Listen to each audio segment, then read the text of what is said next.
Assalamu alaikum wa rahmatullahi wa barakatuh.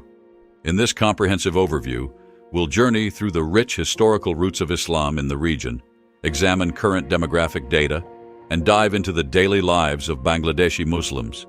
We'll also confront the challenges facing this community and address the complex issue of religious tensions in a predominantly Muslim nation. Our discussion is divided into 5 key sections. First, we'll trace the fascinating history of how Islam spread to Bangladesh, from early Arab traders to Sufi missionaries and conquering rulers.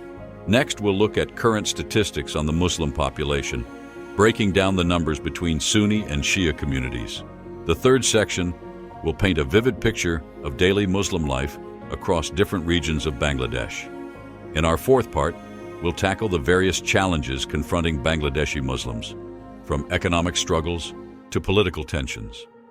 Finally, we'll examine the nuanced topic of religious conflict in Bangladesh, exploring whether concepts like Islamophobia apply in this Muslim-majority context.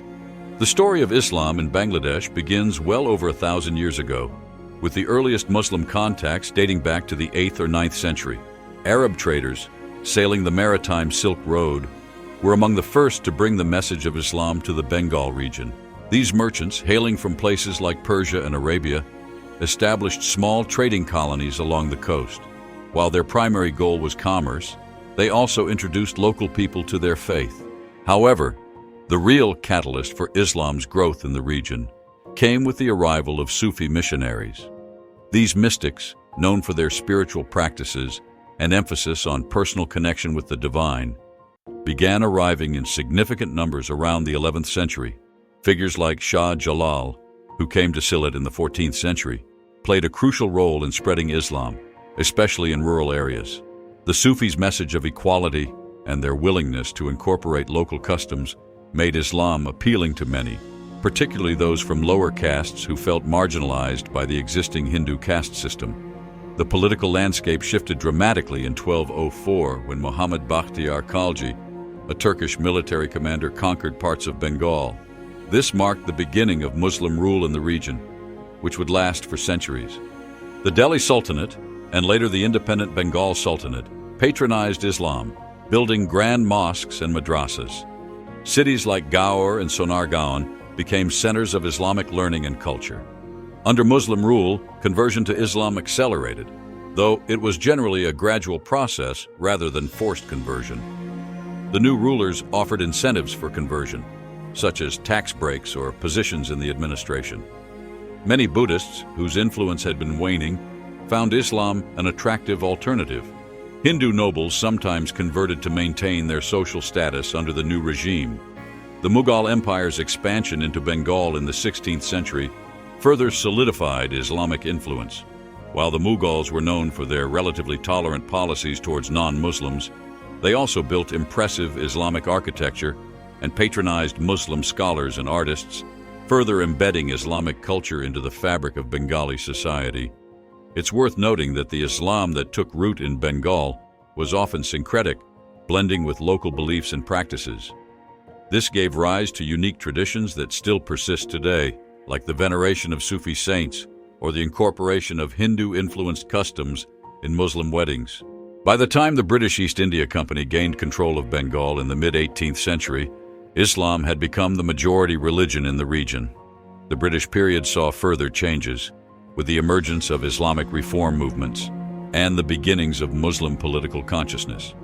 This long history of gradual Islamization, blending of cultures, and political changes laid the foundation for the complex tapestry of Islamic practice and identity we see in modern Bangladesh. It's a history marked by trade, mysticism, conquest, and cultural exchange, resulting in a unique form of Islam that's distinctly Bengali in character. As of the latest reliable data, which comes from the 2022 Bangladesh Bureau of Statistics census, Muslims make up approximately 91.04% of Bangladesh's total population. This translates to about 153 million Muslims out of a total population of roughly 168 million. Breaking this down further, the vast majority of Muslims in Bangladesh are Sunni, adhering to the Hanafi school of Islamic jurisprudence. Estimates suggest that Sunnis comprise about 96 to 98% of the Muslim population in the country. This would mean approximately 147 to 150 million Sunni Muslims in Bangladesh. The Shia community in Bangladesh is relatively small. While exact figures are hard to come by due to the lack of official separate counts for Sunni and Shia populations, most estimates place the Shia population at around 2 to 3% of the total Muslim population. This would equate to roughly 3 to 4.5 million Shia Muslims in the country. Shia communities are primarily concentrated in urban areas, particularly in Dhaka and Chittagong. It's worth noting that within the Sunni majority, there's significant diversity in terms of religious practice and interpretation. This includes followers of various Sufi orders, which have a long history in the region and continue to play an important role in Bangladeshi Islam. There are also smaller Muslim minority groups in Bangladesh. The Ahmadiyya Muslim community, while officially considered non-Muslim by the government, numbers around 100,000 according to some estimates. This group faces some discrimination and legal restrictions on their religious practices. Bangladesh also has a small but notable population of Ismaili Muslims. Though precise numbers are not readily available, they're generally included in the broader Shia category in most surveys. It's important to note that these religious demographics have remained relatively stable over the past few decades. The percentage of Muslims in Bangladesh has increased only slightly since independence in 1971, when it was around 85%. Geographically, Muslims form the majority in all districts of Bangladesh, but the concentration varies. Some areas, like the Chittagong Hill Tracts in the southeast, have a higher proportion of non-Muslim minorities, primarily Buddhists and Christians. One interesting trend to note is the growing urban-rural divide in religious observance. While exact statistics are hard to come by, anecdotal evidence and sociological studies suggest that urban Muslims, especially younger generations, tend to be less strict in their religious practices compared to their rural counterparts. Another factor to consider is the impact of international migration. Bangladesh has a large diaspora population with significant communities in the Middle East, Europe, and North America. This has led to some influence from other Islamic traditions being brought back to Bangladesh, though the Hanafi Sunni tradition remains dominant. In terms of religious education, madrasa enrollment has been growing. As of 2018, about 2.5 million students were enrolled in Qaumi madrasas, which are private religious schools outside the government's purview. This represents a significant portion of the country's student population and has implications for the future religious landscape of the country. Overall, while Bangladesh is overwhelmingly Muslim, it's important to recognize the diversity within this broad category, including variations in sect, school of thought, and level of observance. This diversity contributes to the rich tapestry of Islamic culture in Bangladesh. The daily life of Muslims in Bangladesh is deeply intertwined with Islamic practices, though the extent of observance can vary significantly between urban and rural areas and among different socio-economic groups. In rural areas, which account for about 63% of Bangladesh's population, Islamic practices tend to be more visible in daily life. The day often begins with the Fajr prayer at dawn. Many men will attend this prayer at the local mosque, while women typically pray at home. Throughout the day, you'll hear the Adhan, call to prayer, echoing from mosques 5 times, marking the rhythm of daily life. Friday is particularly significant, with many businesses closing for a few hours to allow employees to attend Jumu'ah, Friday congregational prayer. You'll see streets filled with people heading to mosques, dressed in traditional attire like Punjabis and topis for men, and colorful salwar kameez or burqas for women. In urban areas like Dhaka or Chittagong, Islamic practices are often adapted to fit busier lifestyles. While some city dwellers still attend the mosque for all 5 daily prayers, many pray at home or in designated prayer rooms in their workplaces.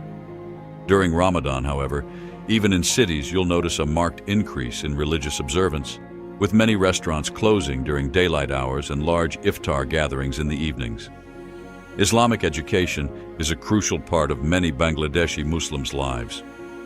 Children often attend maktabs, Quranic schools, after regular school hours to learn to recite the Quran and study Islamic principles. In rural areas, it's common to see groups of children heading to the local mosque or madrasa in the late afternoon for these lessons. Festivals play a huge role in Bangladeshi Muslim life. Eid al-Fitr and Eid al-Adha are major celebrations, with families coming together for prayers, feasts, and gift-giving. The weeks leading up to these festivals see bustling markets as people shop for new clothes and supplies. Now, regarding where Muslims predominantly live in Bangladesh, Muslims form the majority in all 64 districts of Bangladesh. But there are some regional variations in concentration and religious practices. 1. Dhaka Division. The capital city and surrounding areas have a diverse Muslim population, ranging from very conservative to more secular. It's home to numerous historic mosques and Islamic institutions. 2nd, Chittagong Division, known for its more conservative Islamic traditions, particularly in rural areas. The port city of Chittagong itself has a long history of Islamic scholarship. 3rd, Sylhet Division. This northeastern region is known for its strong Islamic traditions and numerous Sufi shrines. Many British Bangladeshis trace their roots to this area, influencing its religious landscape. 4th, Rajshahi Division. In the country's northwest, it's known for its many historical mosques and madrasas. 5. Khulna Division. While predominantly Muslim, this southwestern region also has significant Hindu communities, particularly near the Indian border. 6th, Barisal Division. This southern coastal region has a strong Islamic tradition with many mosques dotting the landscape. 7th, Rangpur Division. In the far north, it's known for its rural Islamic traditions and some unique syncretic practices. 8. Mymensingh Division. This central region has a mix of urban and rural Islamic practices. The Chittagong Hill Tracts, spanning parts of Chittagong, Rangamati, Khagrachari, and Bandarban districts, have a higher concentration of non-Muslim minorities, primarily Buddhists and Christians, though Muslims still form a significant portion of the population. It's important to note that while these regional characteristics exist, Bangladesh as a whole is becoming more interconnected. Internal migration, urbanization, and improved communication are leading to a more homogeneous religious landscape, albeit one that still maintains local flavors and traditions. In both urban and rural areas, you'll find a spectrum of religious observance, from very conservative to more liberal interpretations of Islam. This diversity is part of what makes the Islamic landscape in Bangladesh so rich and complex. Let's delve into the challenges faced by the Muslim population in Bangladesh. It's important to note that many of these issues are complex and interconnected, affecting not just Muslims, but the broader Bangladeshi society as well. One of the most pressing issues for Muslims in Bangladesh, as with the general population, is poverty. Despite significant economic growth in recent years, about 20% of the population still lives below the poverty line. This affects Muslims' ability to access education, healthcare, and even basic necessities. In rural areas especially, many struggle with food insecurity and lack of access to clean water and sanitation. Unemployment and underemployment are also major concerns. The country's large youth population faces particular challenges in finding stable, well-paying jobs. This economic pressure can lead to social unrest and make some young people vulnerable to radicalization by extremist groups. Political instability has been a recurring issue in Bangladesh. The rivalry between the two main political parties often leads to strikes, protests, and sometimes violence. This affects daily life for Muslims and all Bangladeshis, disrupting business, education, and public services. Corruption remains a significant problem, affecting everything from business to education to healthcare. Many Muslims feel frustrated by the lack of transparency and accountability in government and other institutions. Climate change poses an existential threat to Bangladesh, with rising sea levels threatening to displace millions, many of whom are Muslims living in coastal areas. Increased flooding and more intense cyclones are already affecting agricultural productivity and livelihoods. There's an ongoing tension between secular and religious forces in the country. Some Muslims feel that the officially secular government doesn't adequately represent their interests or protect their religious rights. On the other hand, more secular-minded Muslims worry about the influence of conservative religious groups on politics and society. Religious extremism, while not widespread, is a concern. There have been incidents of violence against religious minorities, atheists, and those perceived as criticizing Islam. This has led to increased government surveillance and security measures, which some Muslims feel unfairly target their community. Gender inequality remains a challenge. While Bangladesh has made strides in areas like girls' education, many Muslim women still face discrimination and limitations on their freedoms, particularly in more conservative rural areas. The education system faces several challenges. While enrollment rates have improved, the quality of education often lags, particularly in religious schools, madrasas. This can limit opportunities for Muslim youth in the job market. Healthcare access is another significant issue, especially in rural areas where many Muslims live. Lack of adequate medical facilities, trained personnel, and affordable care affects millions. Urbanization is creating new challenges. As more Muslims move to cities seeking opportunities, they often end up in overcrowded slums with poor living conditions and limited access to services. There's also concern about cultural preservation. Some Muslims worry that globalization and Western influences are eroding traditional Islamic and Bengali values, particularly among the youth. The Rohingya refugee crisis has put additional strain on Bangladesh's resources. While the country has generously hosted hundreds of thousands of Muslim refugees from Myanmar, this has created new challenges in terms of resources, security, and social cohesion. Freedom of expression is sometimes curtailed, with some Muslims feeling unable to openly discuss or critique religious and political issues for fear of backlash or legal consequences. Lastly, there's the challenge of balancing modernization with traditional values. Many Muslims in Bangladesh are grappling with how to maintain their religious and cultural identity while adapting to a rapidly changing world. These issues are complex and often interrelated. Addressing them requires a nuanced approach that considers the diverse needs and perspectives within Bangladesh's Muslim community, as well as those of other religious groups in the country. Let's explore the topic of Islamophobia in Bangladesh, the existence of any Islamophobic organizations, and any perceived struggles against Islam in the country. This is a nuanced and sensitive topic, so I'll try to present a balanced view based on available information. Firstly, it's important to understand that Islamophobia, in the sense that it's often discussed in Western countries, is not a significant issue in Bangladesh. This is primarily because Muslims form the vast majority of the population, over 90%, and Islam plays a central role in the country's cultural and social fabric. However, this doesn't mean that there aren't any tensions or challenges related to religion in Bangladesh. The issues are often more complex and multifaceted. 1. Interreligious tensions. While not exactly Islamophobia, there have been instances of communal violence between the Muslim majority and religious minorities, particularly Hindus. These conflicts are often rooted in political, economic, or land disputes rather than purely religious differences, but they sometimes take on a religious dimension. 2. Intra-Muslim sectarian issues. There have been some tensions between different Muslim groups. For example, the Ahmadiyya community, considered heretical by many mainstream Muslims, has faced discrimination and sometimes violence. Third, secular versus religious divide. There's an ongoing debate in Bangladesh between those who advocate for a more secular state and those who want a greater role for Islam in governance. This isn't Islamophobia per se, but it does sometimes lead to tensions. As for organizations that could be considered Islamophobic, there aren't really any prominent ones in Bangladesh. The country doesn't have organized anti-Muslim groups like those seen in some Western countries. However, there are secular and atheist groups that sometimes clash with more conservative Islamic organizations. These include 1. Blogger networks.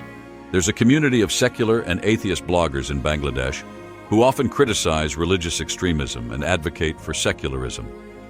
Some have faced threats and violence from extremist groups. 2. Human rights organizations. Some local and international human rights groups have been critical of certain Islamic practices or laws. which has sometimes been perceived as an attack on Islam by more conservative elements. Regarding any perceived struggles against Islam, it's more accurate to say that there are ongoing debates and tensions about the role of Islam in public life. 1.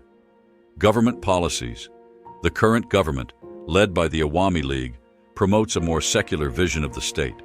They've taken steps to remove explicitly Islamic language from the constitution and crack down on some Islamist political parties. Some conservative Muslims see this as an attempt to marginalize Islam. 2.